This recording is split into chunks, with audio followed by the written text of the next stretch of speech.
Hey, good morning. Good morning. Good morning. How's it going? Good. How are Good. you? How are you? Good, good. You guys can hear me okay and everything? Yeah, you Yeah. sound very podcasty this morning. It's I was up later than I thought I was going to be last night. So Oh, that's my I woke up like 14 minutes ago or something. Like I've oh. got to go downstairs. You're gonna have to do the very way intro to the podcast. Yeah. Do you consider yourself Gen X, Jamie? Or do you consider yourself I a do. millennial? I That's weird do. because we're the same I'm, age, and I very much consider myself a millennial. I am like 6 months older than you, so Yeah, that's what it is. that's why. It was the cutoff. No, because I just feel like Gen X people are people who made that music, right? Like, I think the members of Pearl Jam and Soundgarden Yeah. and that's Gen X. We were 12. So I feel like I'm like 5 years younger than Gen X. Yeah. Not and a lot of times you'll see it, that cutoff is right at 1980. Oh yeah. And then I've heard people say I just don't feel like a millennial, and I don't think my sensibilities are like a millennial. So Yeah. even if it's just I'm a transgenerational, I identify as Gen X. And I did when I was younger. I thought I was Gen X all through high school and stuff because I don't think they even, and even when they started saying millennials, I thought it was like children who listen to Spice Girls was kind of like what I thought millennials were, which is probably kind of true. But then once Darling Waste started in like kind of 2003, 2004, I just, from that point on, everybody we hung out with was like 8 to 10 years younger than me. And that was just, so from like, my, very early adulthood through my entire life, I've been with Gen X or millennial people, so I don't know. Justin, you're a millennial, right? So I'm a millennial. I was born in '84. But something interesting, in high school, I was the only one dressing Gen X. I had the cutoff jeans, and I happen to love Chili Peppers. And obviously, it's as much as I'm making fun of it. But I love that stuff. So no, it's fine. It's valid. I never think of myself as like a music purist until I talk to anyone else, and I'm like, oh wait, I am kind of a piece of shit about music. I'm like, I like everything. I'm a total snob. I'm a total snob. Foo Fighters came up. I'm like, I love Foo Fighters, and you're like, how? It's like, you love white bread. I'm like, I do love white bread.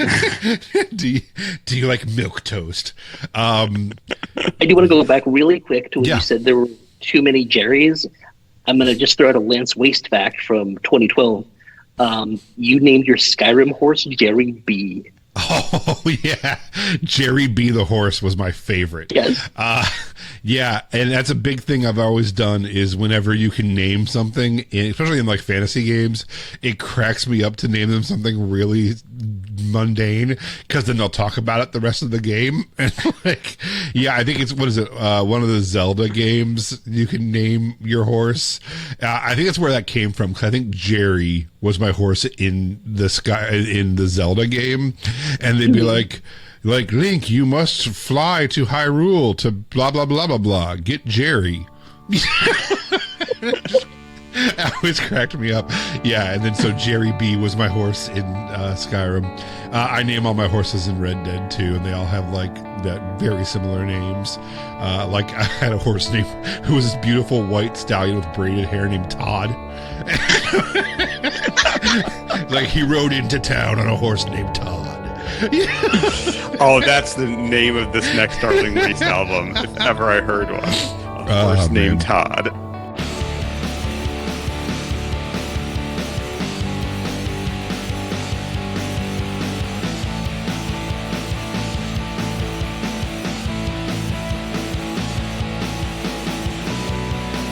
Welcome to the Insignificants, the oral history of Darling Waste, episode 28, Life Is So Rad, track 9 off Darling Waste's 2005 album, The Manifest Destiny Rebellion.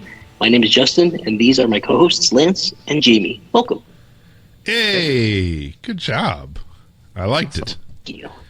I also made it so instead of you being like, I'm Justin and I'm on the podcast, I'm like, I run the podcast. These are my co-hosts. I thought it'd be fun. Oh, God. Yeah, like, I'm Justin. And these are my Did you co-hosts. want Justin to do the episode 27 B-sides one, or did you mean for him to do the Life Is So Rad one? Yeah, that's fine. Neither one of us even noticed. I made you just Yeah, well, it's too late now. You got me. Yeah, now You you're will literally involved. read anything off the teleprompter. Go fuck yourself, San Diego.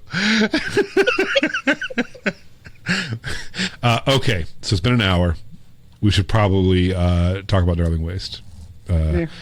Unless you guys want to talk about Doctor Who or Star Wars or I was going to say, are you a Doctor Who fan? Me? Yeah. Yes. Oh, yes. Yes. More so than Star Wars, then? No. No? No, Okay. I don't think there's a bigger. Okay. I don't think there's a bigger fandom for me than Star Wars. I think. Wow. I mean, Star Wars is my number 2 favorite movie of all time, right behind Jurassic Park, and which I'm drinking out of a Jurassic Park cup right now. Nice. And, have an entire shelf of Star Wars right there. So there's my bona fides. As always, just follow on Spotify. Actually, let's talk about this. Let's go straight to Lance's bullshit list. Let's not even plug anything. Straight to Lance's bullshit list, because I want to tell you, I didn't post episode 25 or 26 on Spotify. Okay. We are getting no traction there. Episode 24 has 1 play. I think that I'm going to stop bothering to post on Spotify. Does that annoy either one of you in any way? Nope. No, I'm not a Spotify fan. I don't think anybody is listening to Spotify podcasts, and then I don't think they're listening to us specifically on there. So I don't think we're hurting anything by just streamlining it down to just YouTube. This also was a decision because we're literally any second going to put out our first episode of the other podcast. And we have a member who is super fucking like, I don't want that shit on Spotify. I hate Spotify. Fuck Spotify. And so I was like, yeah, it's not even worth it. And so we were going to make ours YouTube only anyway. Something that's going to make everything YouTube only. It'll be one less place to push people and one less thing to talk about. So unless one of you was like, no, dude, put it on as many things as possible. I'm like, all right. Fuck it. Spotify's gone. All right. I just found out this morning that YouTube is 21 years old. Yeah, that sounds about right. Is it only 21? Wow. That's what's so weird is I don't remember really a time without YouTube, but there was one, and but I think I was a really early adopter to YouTube without even knowing it. You know, what was the first YouTube video? Something really funny. Do you remember what it was, Justin? Someone just wanted to. It was like the end of Dallas or something. It was like something like someone just like, I need a place to put this very mundane video that's not online, and the guy just started YouTube to like post the last episode of Knots Landing or something. It was probably not that, but it was, you know what I mean. It's like something really, really mundane. They just couldn't figure out where to post it, so they made their own thing. It's a 19-second video called "Me at the Zoo." Oh, that's not what I thought at all. All right. Never. That is a weird way to end Knots Landing. It was a dream the whole time, Bobby. We were at the zoo. Bob Newhart walks out and does his whole, right? Uh-huh. Oh, yeah, be at the zoo. The fuck was I thinking of then? Okay, Lance's bullshit list. Let me plow through it. Justin. Yes. Do you remember when we played Ed and Iggy's? Or possibly just Iggy's? Yeah, I think this one was just Iggy's. We have 2 bars in Cleveland. One is called Eddie's and Iggy's, and one of them is called Iggy's. And I believe we played Iggy's, not Eddie's and Iggy's. Yep. What do you remember about that show? I remember there was a clip, and we looked like a metal band for a few seconds. Yeah. So that's what I'm I getting remember at. a couple other things that I'm not going to bring up on this podcast, but that was a rough night. It was a rough night. So I will say there were cookies and Fireball whiskey. Yeah, so it was Fireball whiskey night at this club, and we were allowed to have unlimited Fireball whiskey, and they didn't just give it to us. They said, here is a tap, a barrel of whiskey, and you can just drink from it whenever you would like. Here is a cup, a tin handle cup to drink whiskey out of. So I was blackout drunk pretty fucking early in the night because I was drinking whiskey when I was thirsty, or like, you know what I mean? Like, oh, it's a hot show. Let me guzzle this whiskey and then get a refill. So I do remember either the person I was with or the person you were with getting so drunk they got stuck on a pile of chairs and we in the bathroom or something and we couldn't get them off. Yep. That was and so we were like, do we have to go into the girls' bathroom to rescue them? Or and then we will talk about this more, I'm sure, as the podcast goes on. Drunk Lance loves to lie and say he's not drunk. I don't know why. That's one of Drunk Lance's favorite things to do.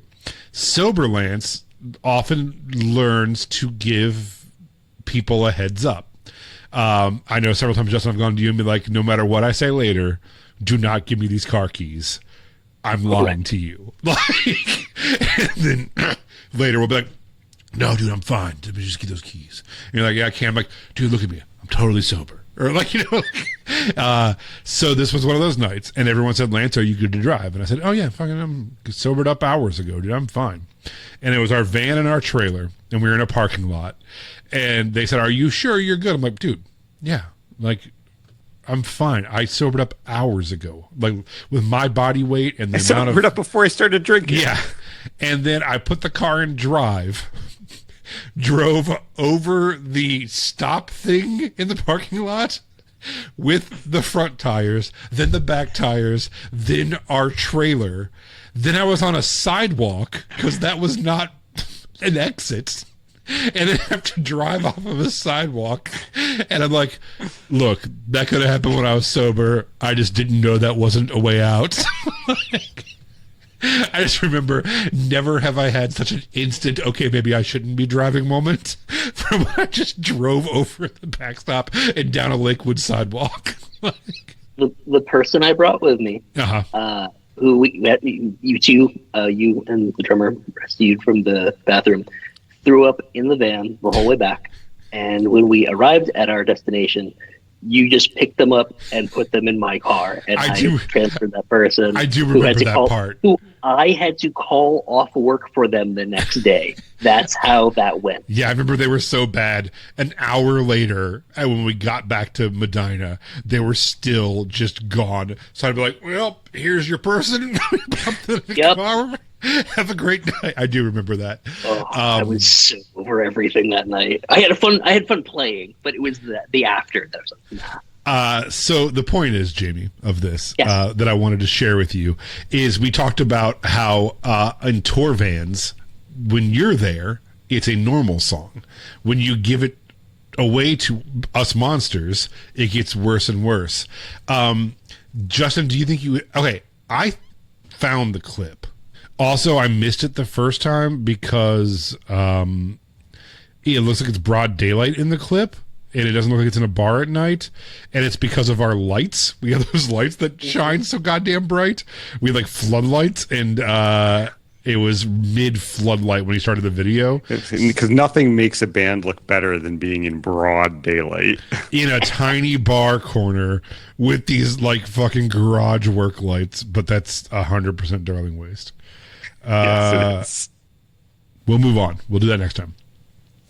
This podcast, by the way, is a thrill a minute for our listeners. I did want to point out we're about an hour and a half in, and we have not started the podcast. We have 8 minutes of usable stuff right now. But we have a full other B-sides podcast. Okay. New size dimensions on the podcast cover. People say they're not fitting. They are fitting. They're fitting on the YouTube cover. Back off. I think they're cool. We get more pictures per thing. I forgot about this. Someone pointed this out to me. I posted the magazine cover of myself from when I had the stage, and it says like Lance Williams has a stage and wants you to play on it. Phone number is on my shoe in that picture. Yeah. And you can't, I mean, you can kind of see it on ours, but it's small, but in the blown up paper, you can read her whole phone number. And people called her and she gave me so much shit because she did it. She wrote her number on my shoe when we met. Yeah, you must have had Chuck Taylor's on. Yes. And so I have Chucks on, and I'm standing there, and the picture is from like my feet up to make me look like big on a stage, and you can plainly read her phone number on my shoe on the cover. I will say that's also a failing of the magazine's editorial department to not blur that. I forgot about that until someone wrote me and reminded me of that disaster. Okay. Justin and I were texting this week about possible next album, and me, just being me, said that I could be like the DJ Khaled of it. That I could not really play on anything, but just bring all these great people together, have you guys record, give you the ideas, and then I would just like slap my name on it. So we came up with some taglines. So DJ Khaled, I don't know, are you familiar with DJ Khaled, Jamie? Enough. So DJ Khaled always yells, "We the best, Maybach music," and thing like, and then and he so we had some ideas. Justin suggested, instead of going Mr. Worldwide, I could say Mr. Sad Cried. And then I had instead of me yelling we the best, I could of course yell we the worst. Darling Waste, we the worst. Let's do it. And then his label is called Maybach Music, which is from that car. But so he always goes Maybach Music, and then there's a sexy girl that goes Maybach Music and all that stuff. So I think we should have Hatchback Music. And it's like Hatchback Music. Like, Hatchback Music. We the worst. Not another one. So number 9 coming at you. All right. So that was that. We discussed how I ripped off that Black 47 song, and I looked. We got a copyright strike, and for a second, I was really concerned it was going to be Black 47, but it was just for us. I also want you to know that I lost one of them, and I don't know how I lost a copyright strike. How this works is they send me a thing and say, "Hey, we've demonetized this video because you don't own this song. Your distributor has said that they own it." And then I write and go, nope, I own it. And then they send it to the distributor, who then forwards it to me. And then I say, yes, I own that song. And then it goes back to the distributor, who gives it back to YouTube. And YouTube goes, oh, yep, you do own it. We'll take it off. They denied one. There's one that just says, hey, just so you know, we talked it over, and we don't think you own this song, so we're going to keep the money from it. And it's like, you can keep fighting it, but we might delete the video, and you're not in any trouble. There's no copyright strikes. So I'm like, well, I'm going to just give up on that one and not take the 8 cents. This one is stupid, and I'm sorry. This was like a late night thought that I put down that I wanted both of your takes on. If an MP4 is a video and an MP3 is a song, what is an MP1? It's an MP1. Sheet music. Sheet music. All right. So it's a piano roll with the punch holes for the different keys. In that case, what is an MP5? Ooh, we're going to redefine music. Yeah, if MP4 is a video format, what is it? 3D format. The song beams straight into your brain, and I thought maybe it was just a live concert. All right, so that's that. I got a YouTube link. Oh, I'm not going to bore you with that. I found a video of Kill Hannah doing the mic raise thing during the double chorus to prove that I stole that. Just believe me. I'm not going to play it for you. Okay. That's my entire bullshit list this week. Okay, let's get back to this. Let's get to the song. Let's get to this song. Not Learn to Be Happy, Not Listen to Demands. Life Is So Rad. One of the 3 L songs on this record. Do either one of you, did you remember this song based on just the name of the song before you listened to it? Yes. Wow. Vaguely. Sometimes I forget what the song sounds like just because I don't say Life Is So Rad in this song. Yeah. Does the song start with I Want to Make You Sad? Yes. Oh. It does. Justin has a better chance than Jamie at this, but you both have an okay chance. Do you know what the title. Oh, I guess okay. This obviously it's a sarcastic title, which I thought would be funny. But do you remember what was popular? Not quite around the same time, but like within the same 5 to 7 years, where someone says "Life is so rad."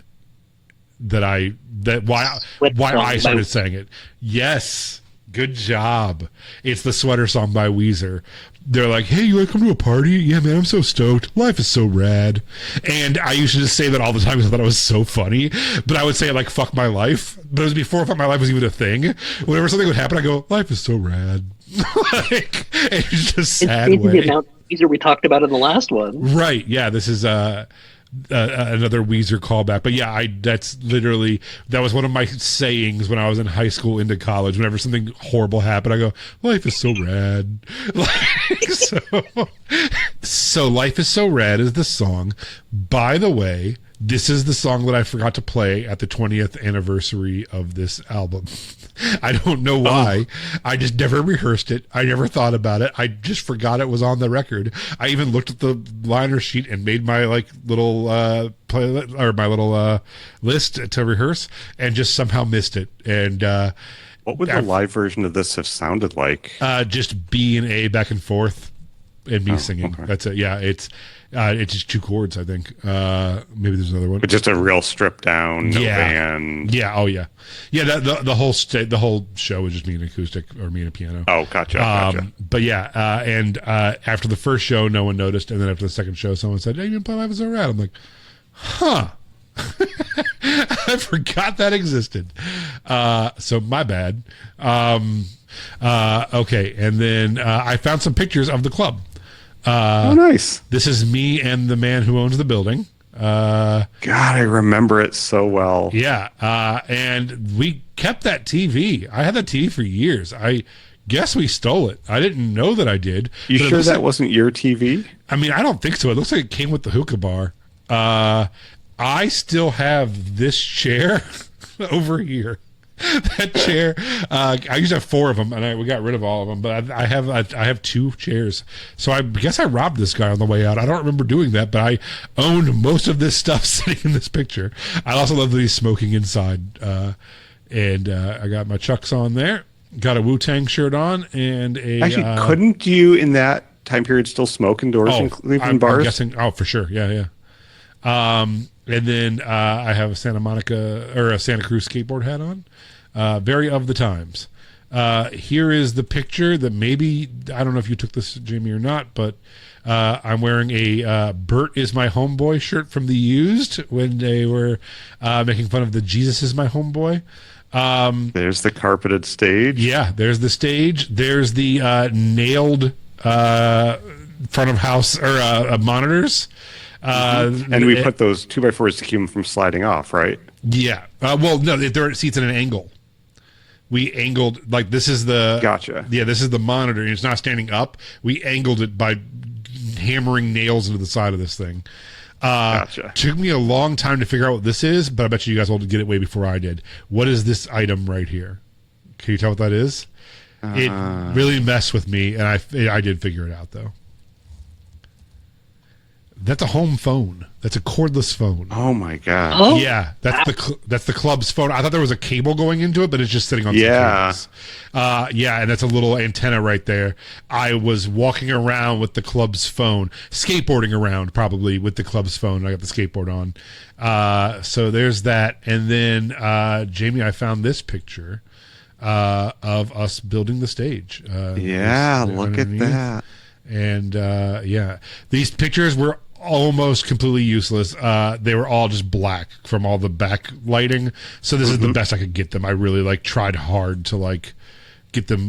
This is, I don't know why we took a picture of this, but this is a random pile of your stuff.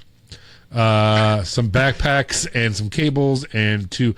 I almost wonder if you took this picture to be like, I'm getting my stuff back. This is the pile of stuff I had documenting what I own. Yeah, I almost wonder if that's what this was. But here's some carpeting and a roll behind stuff and some cables. And, yeah, because I think I left all the club stuff there is like just donated stuff. I The think so. board and the monitors, like I didn't have any use for them after that, especially when I moved back to Rochester. And then right here is where that giant air conditioner that we broke was up there. And you can see we've already taken down the drop ceiling. The drop ceiling stuff is gone. It's just the frame. Riveting for our listeners. And then I totally forgot about this.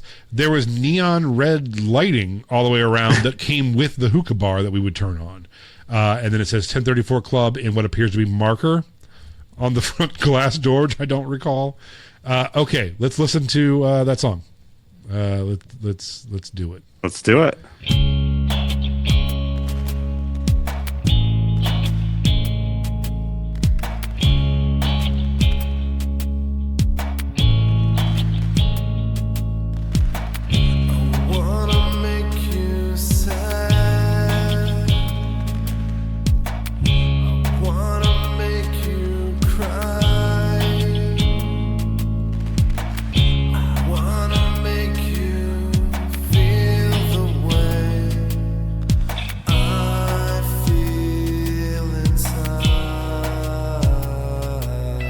So let's start there. I did not listen to the song before the podcast. I will be perfectly honest.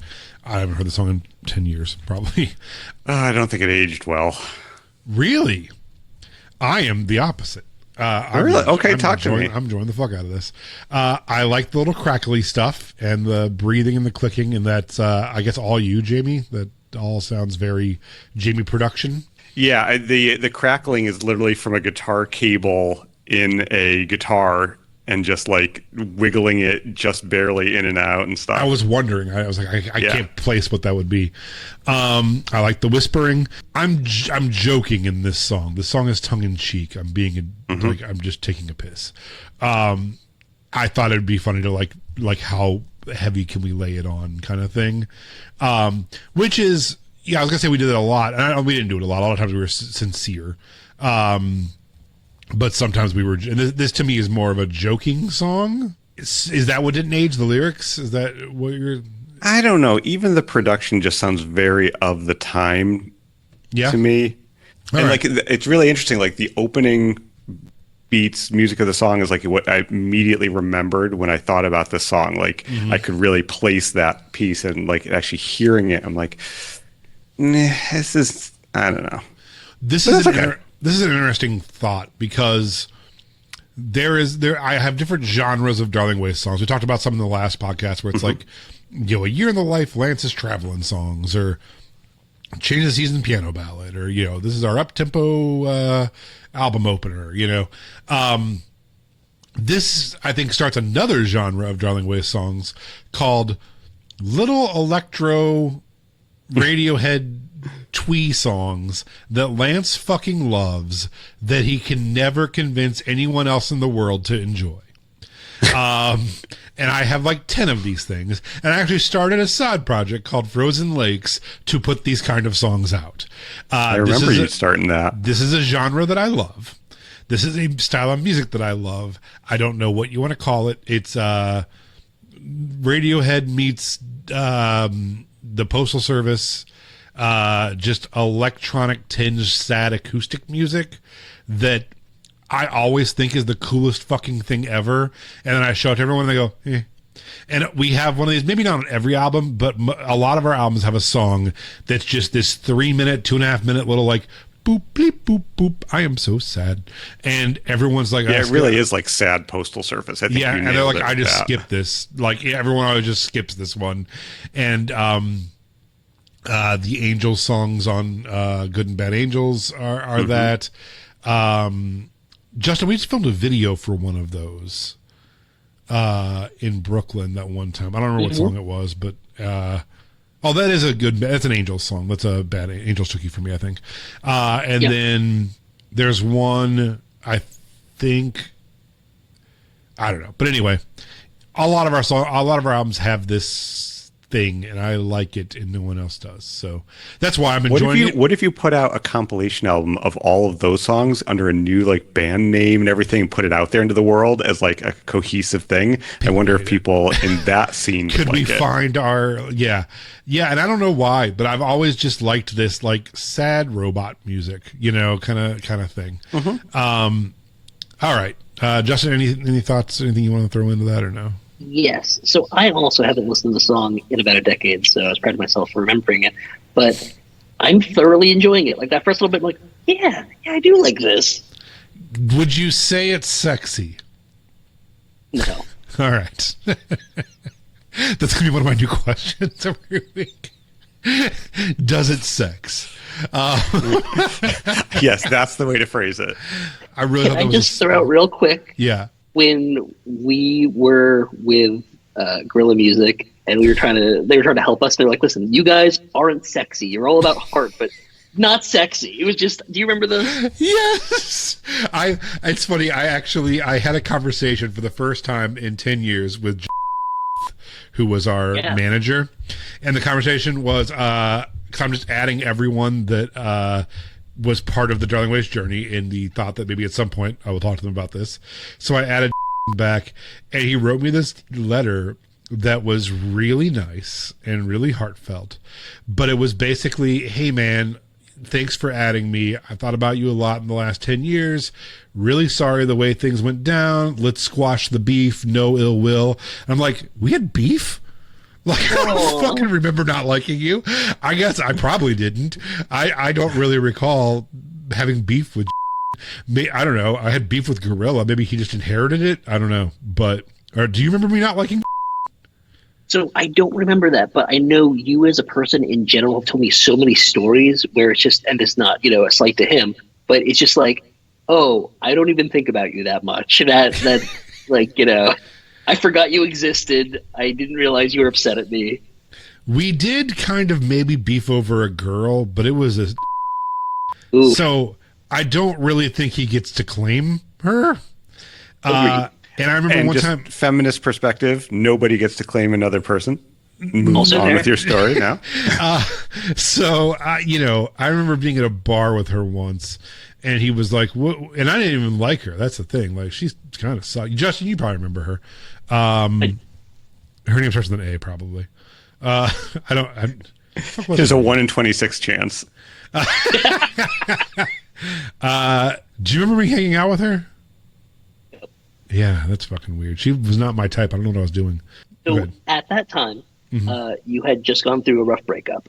Okay. And the cure for it was you were just saying yes. That was your thing for a while. So I was hanging out with this girl, and he texted her. I was like, what are you up to? And she's like, we're in some bullshit bar in Parma because I have no taste. And Lance is sitting here wanting to die. And he's like, oh, you're hanging out with my assistant? That's a choice, I guess. And I'm like, in what world am I your assistant? What the fuck are you even talking about? I still remember that. Like, so maybe I did talk some shit about that. I don't remember. Anyway. So is beef over, though? Beef is over with me from fucking Gorilla, and he later went on to the William Morris endeavor, which used to be the William Morris Agency. So no more beef with WME either, I guess. Beef I don't recall. I got beef with everybody. That's the thing, man. I don't recall or care. Like, that's your shtick. That's what you do, is you beef. Yeah, of course we fought. I fucking fought with everybody for no reason, often because I was bored or like insecure. I don't know. Who knows why I do what I do? I certainly don't. But I'm trying to make amends. So I did. I made amends with without even meaning to make amends. So podcast is working. So all right. Back to the track. We got a little soulful Jaime guitar before our. I don't know if we go back to the second chorus or second verse, or we go to a chorus here. I genuinely don't know.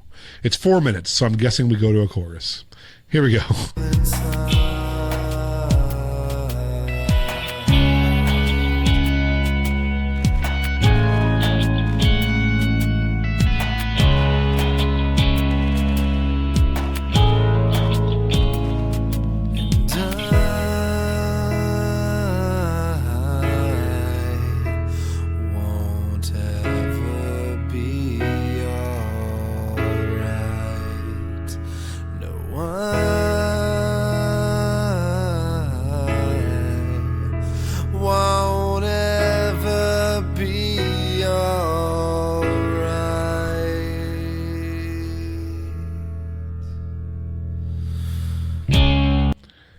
tasteful Jaime guitar solo.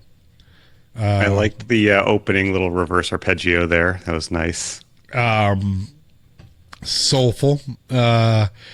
Piano, drop down everything and put a piano in the chorus is a very big thing that I do my whole career. I love songs that do that. Very rarely do I have a one sentence chorus that doesn't rhyme and I just repeat a chorus. So that's interesting for me. That's something that I typically forget to do. There's a bass Rhodes going on in it. That's nice. Yeah, I did like the coming back out of the chorus, like that first hit back in. I was like, all right, that works for me.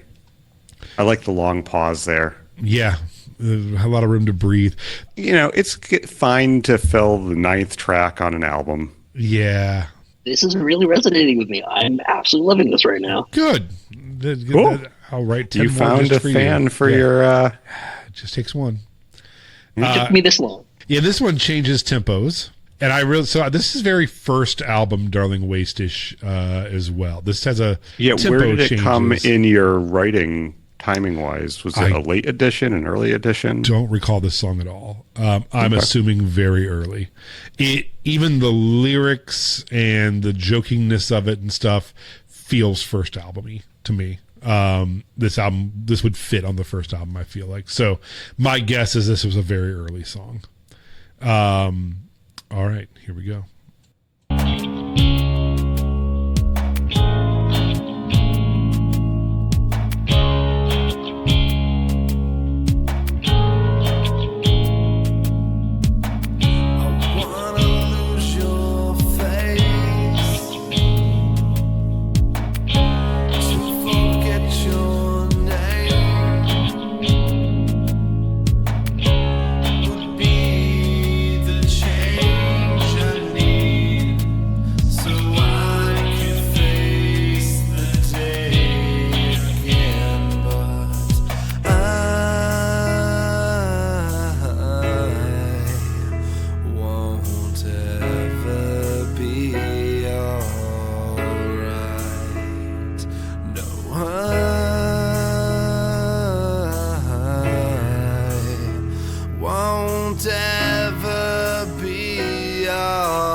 Tambourine sound is awful. That is. Oh, it's just horrific. One of the worst tambourine sounds I've ever heard in a song. Do you think that was a sample? Yeah, it almost sounds like an Elise's tambourine? drum machine or something. I'm assuming it's just like Reason Tambo 1 or something, and with a bunch of reverb on it or something. But yeah, it's an awful, awful sound. It sounds like a 1980s drum machine, 808 or 909 type. Honestly, at that point, I was really into 909s. Mm-hmm. That could just be a 909 sample tambourine. I did have that thought, and now we're in excess. Yeah. It definitely has. Which is not a slight. It still sounds good to me, but it definitely became an 80s song at that. And it's funny, because when I hear that tambourine, I start thinking of 80s hip-hop. I'm like, hip-hop started out in the park. This has all the earmarks of an early first album Darling Waste song. The extra vocals doubling with just a different effect on it, panned because you as a producer, which I liked. You're like, that had the Jaime thinks the song's getting boring. Let's put you over here to try to make something out of this. Yeah, you can tell producer's bored. And then the tambourine definitely had a lance as we got to build it up from the second chorus, and we got to keep that rhythm going so they can feel the pulse. So when it changes, they know that it's changed. Yeah, you can see me and you all over this song, trying to figure out how to produce it. Time for the second half of the song, which increases in speed, which is another reason that we think this is probably from the first album. And then I got a couple. Obviously, I take it up an octave here, which is the Dashboard Confessional in me. And I do have another thing. Not as bad as last week's I Stole This Song, because this one was on purpose. I couldn't think of a line, so I just thought, what's a good line from a song that I like that could go in here as a little nod? No one ever has come up to me and be like, hey, is that from this thing? So I'll play it for you and then tell you where it's from. But here we go. Oh, yeah. Also, this is why I stopped it later. I do remember, this is the only thing I remember about recording the song at all. Figuring out this turnaround on the drum editing took us forever, and I love it. Because we had this weird, like, measure and a half or something to fill, and we want to go or something, but it was too formulaic, and me and you took forever to figure out what sounds make this rhythm, and it's really, really nice. So I'll play that again going into the fast part.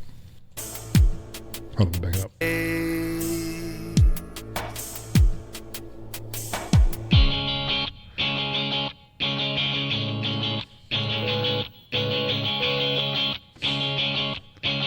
Not right here. No.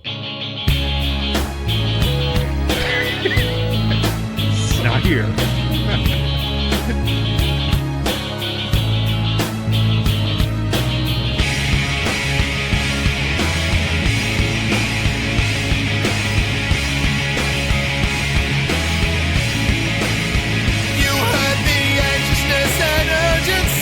My voice on the phone, and a little voice inside your head said he shouldn't be alone. So you picked me up and you held me up and said, when's this gonna end? When you're not with him.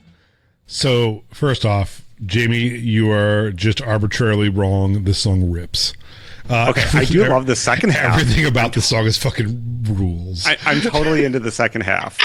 The song is so rad. This song is so rad. So, yeah, all right. So let's talk about it. Actually, could that be the name of the next Darling Waste album? This band is so rad. It's our ratitude.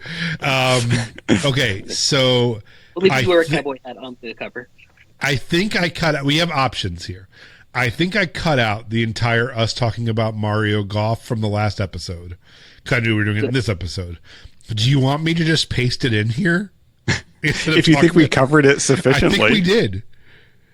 Also, for time purposes today, Yeah. not that I have anywhere to go, but I think that would make sense. Okay. Yeah. So please enjoy this conversation from last week where we went into this song and Mario Golf. I think something that set Darling Waste apart from other, like, because it's not so much talent, right? Like, I think we got way further than we should have based on our talent.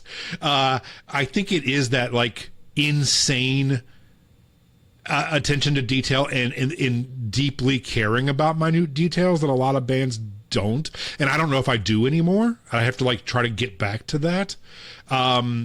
That set us apart, right? Like, we were always like, arguing for 30 minutes over a word, or, how does this sound, or where should it sit in the mix? Where I think later Darling Waste was like, I don't know, fuck it, we'll just do it, like, whatever, like, and I think a lot of bands probably have that kind of attitude. I don't know. Actually, that's probably not being fair, because Justin's sitting there going, I don't know, dude, you recorded that last album for 6 years or something. No, I was actually thinking about you two getting the right noise on the Mario Tennis. Yeah, gosh. That's coming up in like 2 weeks, I think. Oh my gosh, that just worked so well in that song. Were we just playing that game while listening to a mix, and it just, like, is that what inspired it? I guess we'll get there. Yeah, we'll get there. I don't think so. No, I know we weren't, because we were playing that game because Mario Teaches Golf is one of the greatest games of all time.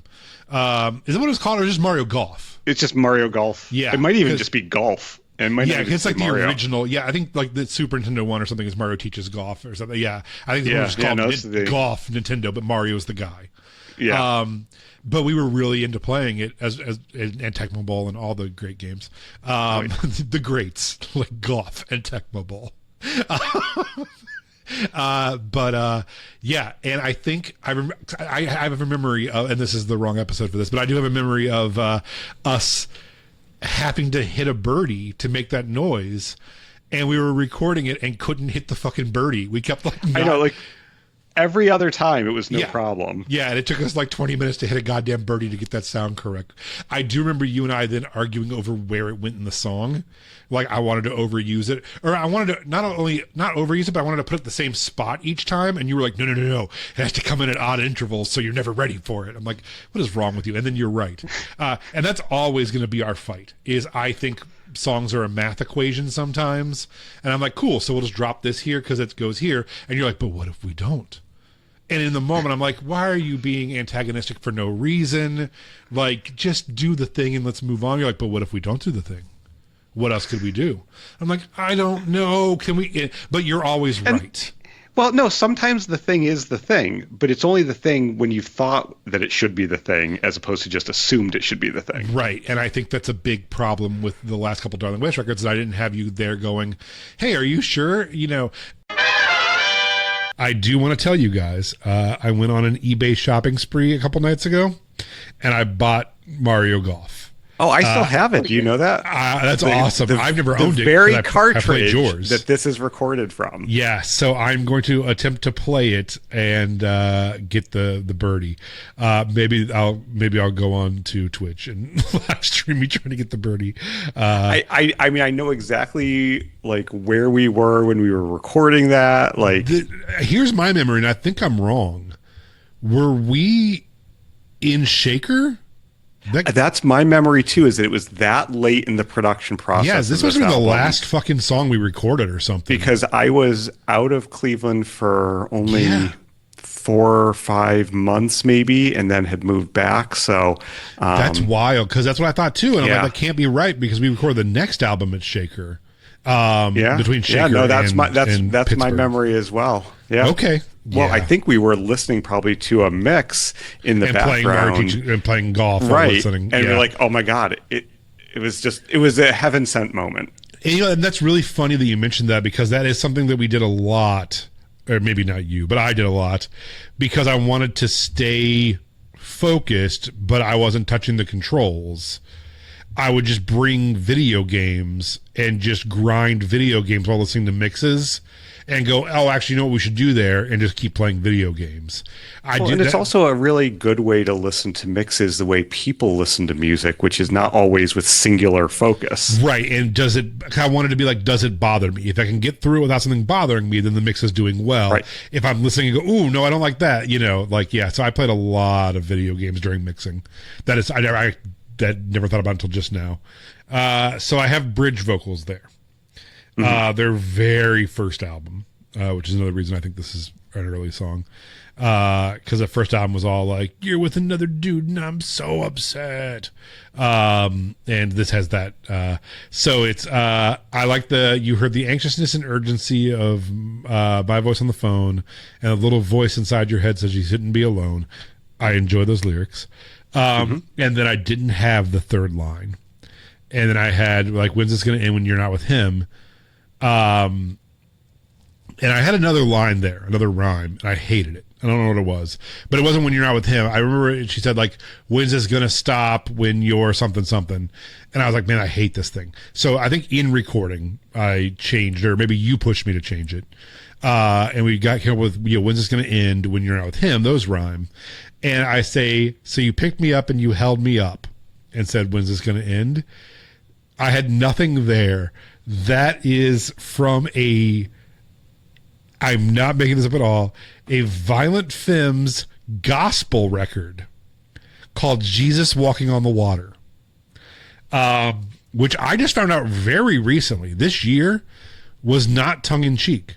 He was a Baptist. Because all their songs are about like incest and murder and like, violent, teenage sexual fantasies and stuff.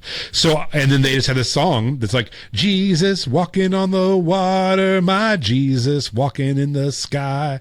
And I just assumed they were joking. They were not. He was a Baptist and felt bad for the songs they were writing, so he wrote a spiritual and insisted on it being on the second or third record, and they all threw a fit, and he's like, no, what's going on there? And as a kid, when I listened to it, I just assumed they were joking.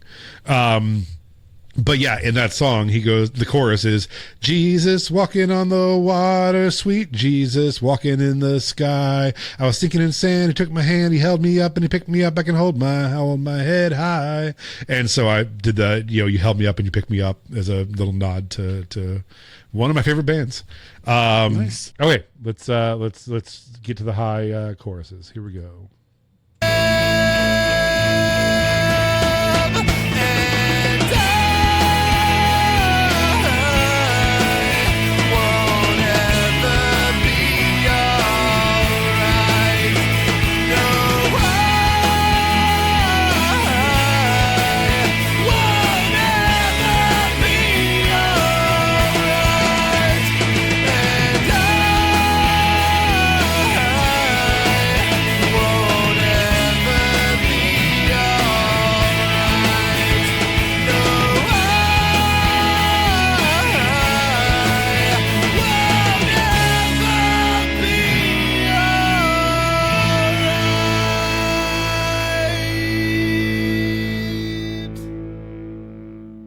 Oh, how do we not punch guitars at the end of that one? I thought for sure guitars punching were coming.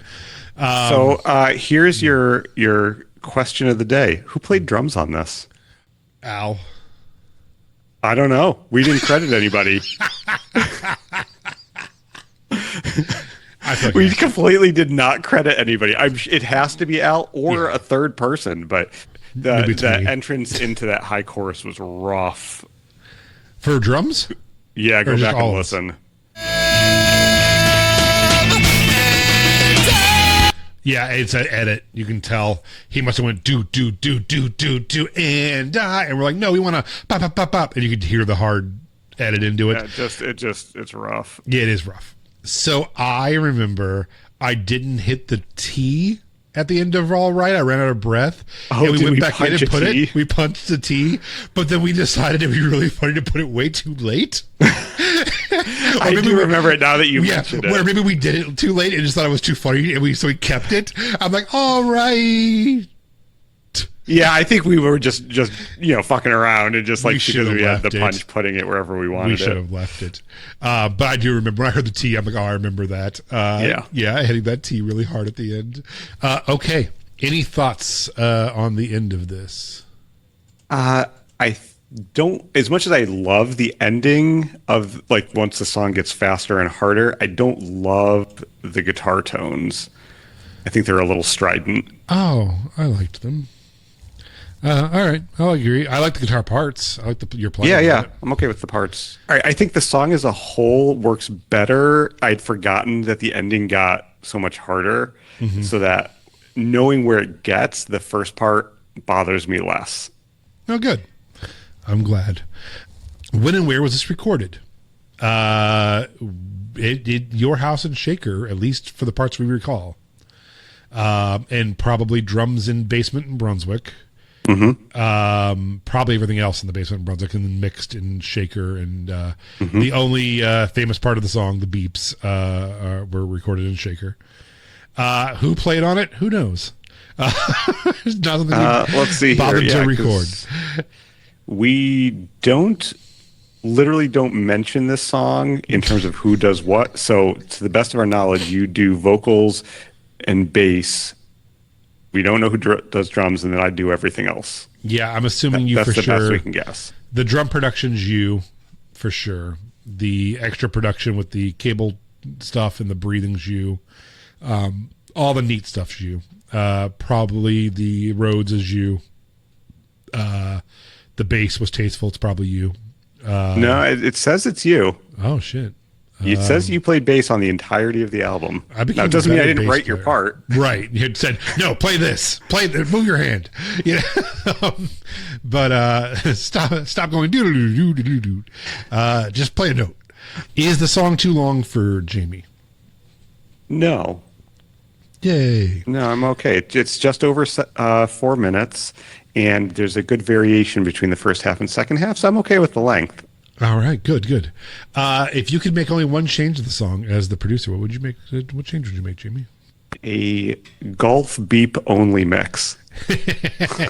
8-bit golf beep mix. Now you're talking Justin's language. I would. I think the drums were a little rough, and I think if I had to do anything else to it, drums. Yeah. Jaime, give up, re-record, remix, remaster, good as is, or actually happy. Is there one that just called Sigh? Is that good as is?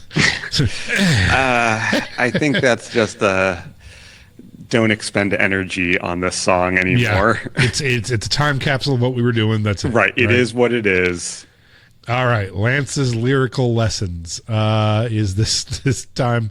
We already talked about it. The song was an exercise in how gloomy can we be? There's no redeeming qualities. Let's make it sad as possible, and then overtly say that at the beginning before we tell our tale.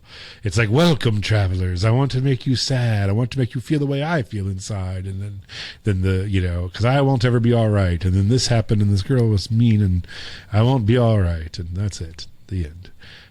So I stand by it. I don't mind when Darling Waste goes to that place that annoyed people with sadness and no, we're leaning into this. Is what we're doing. Fuck off. This is who we are. We're both depressed and narcissistic about it. Yes, absolutely. Justin, I just have the words Justin's Mind Palace. Oh, good.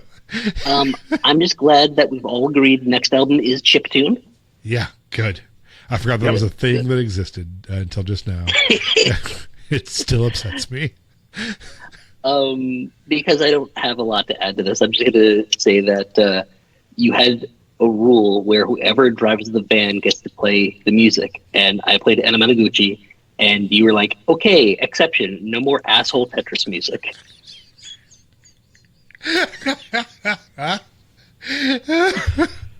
Yeah, that sounds right, B. I'm sorry. That's all. The worst that ever happened was Donnie put in Nirvana's B-side box set Incesticide? thing. No, it was way after death, from the muddy banks of the Wikitatchi or something. Yeah. And it was I think even the second release of that second out disc or something. So by that point it was really bottom of the barrel noise recordings and stuff. And Andrew just ejected and threw it out the window. We listened to 20 minutes of just noise and Kurt Cobain screaming. He's like, fuck that thing. And they're like, oh my God damn it, Andrew. I don't know if this will upset anybody, but I remember we were playing New York. We were driving into it, and all you wanted to do was listen to some New York music, right? You wanted to listen to some Ramones. You wanted to listen to some Biggie. And at this moment, somebody in the car with us was like, oh, I want to play some new songs I've been working out for you. And it was just this solo artist thing. And you were so bummed out, and you told me later, and you said it just ruined the whole drive-in for you. I'm gonna guess who it was, and I don't recall. I do that every time I go into New York, so that makes total sense. All right, what bands or artists influenced this song? I don't know musically. I mean, obviously the Daft Punk Confessional Octave Up thing is a staple. I don't even know if Postal Service existed yet, so I don't know. Did we beat the Postal Service? I don't know. At their own game? Let's see. I'm going to Wikipedia that while we talk. Yeah, because this would have been 04, probably. February 19th, 2003. Okay. Give Up was released. So it's certainly possible that between that, Nails, Radiohead, I was a big Kid A fan. Have we played it live? I don't think we've ever played this song live. I mean... I feel like you've done acoustic. Really? Yeah. I have a faint memory of you doing it just randomly acoustic sometimes. Not for when it was just you, not when it was full band. Oh, and maybe on that Lance gets to pick one song acoustically thing. Yes. I did try to do deep cuts every now and then to be here, just to make the set difference. Maybe I did bust it out once or twice. I could see this being where you just do the acoustic of the first verse and you stop. Those bands that toward the end of their career play moments of some of their big songs. I could see that. We have been guilty of that too, for sure. We've done some we're play the first half of this and then go into something else. Or Sorry If It Matters is a victim of that a lot. We play the first half of Sorry If It Matters, then bust into a cover and then keep going and never come back. How was it received? Everyone never spoke about this song. I don't think I've had one person ever come up to me and be like, so, Life Is So Rad, I want to talk to you about that. Like, no. Never It's changed my life. Yeah. This conversation is the longest anyone has ever spoke about Life Is So Rad or ever will. Including during the making of Life Is So Rad. Yes. We were mostly playing Mario Golf. So, that is how boring the song was. We had to play 8-bit Nintendo. Yeah, we were barely talking about it even then. Okay. I think that's it for that song. Anybody have any parting things they want to speak now or forever hold your peace about that song? Nope. All right. I think it's just a sleeper. Just an album cut. Yep. All right. Let's get to our classic segment, recommendations. Anybody have anything? All right. See you guys next week.